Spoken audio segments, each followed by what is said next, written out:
Well, happy Friday, everyone. It's Friday, August 19th. I'm Dave Weisberger, the CEO of CoinRoutes. It's time for This Week in Crypto. Well, ordinarily, before last night, I might have said how boring of a week it was. Typical summer doldrums, not much happening, Bitcoin trading in an extremely narrow range, yada, yada, yada. And then at a little after 2:30 in the morning Eastern Time, 10:39, I guess, UTC, there was a fairly massive 10% down candle. It looks like it was triggered out on OKEX, and I say that because of liquidation data courtesy of CoinGlass.com, which suggests that we had the largest long side liquidation that we've seen in the market since June, with almost half of that coming from OKEX, where actually more long liquidations happened today than in any day in quite some time. Even longer than that on that one exchange. Now, do I know what happened? No. Do I have theories as to what happened? Well, when you look at these sorts of events, I have typically in the past called them sloppy trading or messy trading, but it really boils down to one of two possibilities. Possibility one, there was a forced liquidation. Somebody said, okay, we need to sell and we need to sell now, and they did it poorly. They just sold. It could be that they owed money to someone on the exchange and there were market sells, and that in turn triggered liquidations on that exchange, which of course gathered steam, etc. The second possibility is that somebody said, we can sell here, interestingly enough, at 2:30 in the morning, which is one of the least liquid times of the general day. It's markets winding down even in Asia. The US and Europe are not awake yet.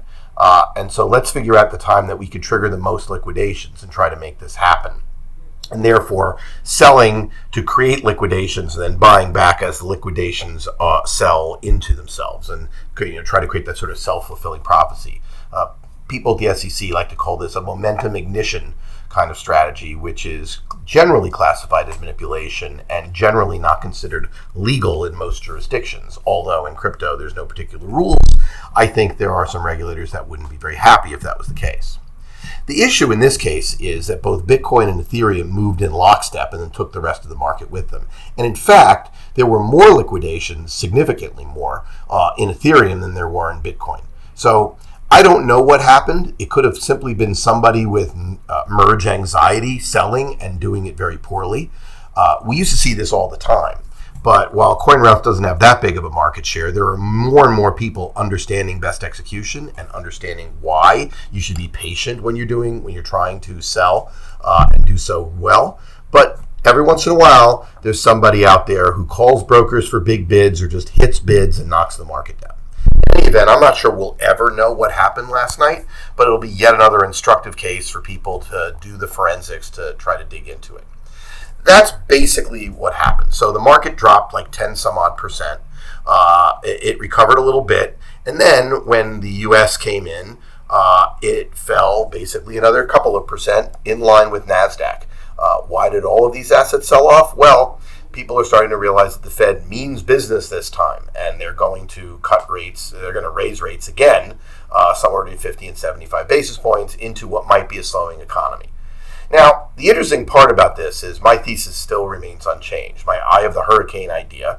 Obviously, it doesn't look like we're going to softly rally up toward the old range, although that could still happen. We have time left in August and September for that to occur.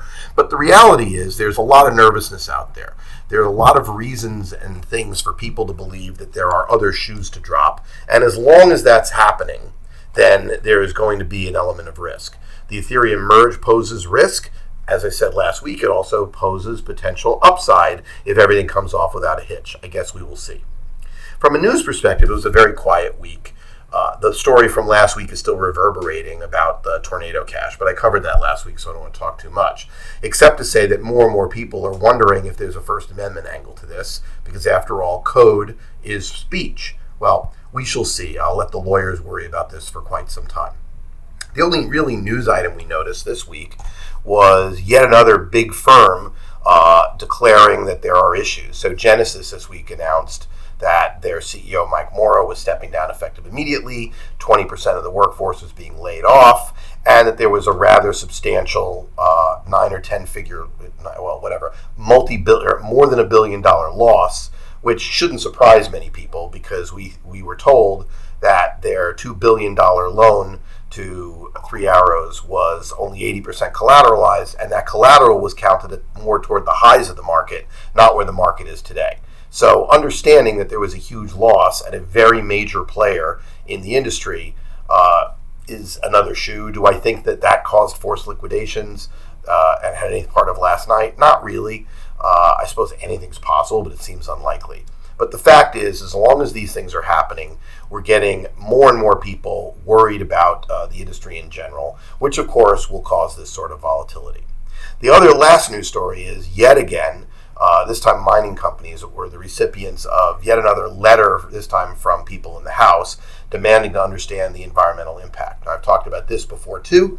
The reality is my opinion on the environmental impact of Bitcoin is more or less that it is incredibly overblown, that it neglects both Bitcoin's ability to be used with sustainable energy. It ignores Bitcoin's ability to stabilize grids that are using more sustainable and intermittent energy sources like wind or solar. And it ignores the fact that Bitcoin provides serious utility. And while people say that the numbers are large, the numbers for things like clothes dryers or Christmas lights are actually larger. So, where will we go with this and what will happen? Who knows? But we are due in the fall impact assessments on the basis of the original executive order from the spring. And so we'll see if we get yet another round of fear and loathing in the world of Bitcoin. But for now, we're still in the summer. We'll see what happens. But I don't really see a whole lot happening. In fact, since the candle down and the drift today, once again, volumes were spiked in overnight, but have basically reverted to their summer doldrums since then. So we shall see. If we see a continuation of the fall and we drop below the 18,000 level, which has been the support level for this trading range, then I guess more carnage could be in store for us. Could that happen in the fall? Could it happen over the weekend as markets are thin and there's somebody out there trying to sell? Other people than me can figure that out. I mean, it will really depend on, is there a lot of long speculation to drive potential liquidation cascades? If there isn't, I don't see that happening. And frankly, from what I can tell, that's unlikely. But we will see. In any case, we look forward to yet another summer report next Friday. Take care and have a great weekend all.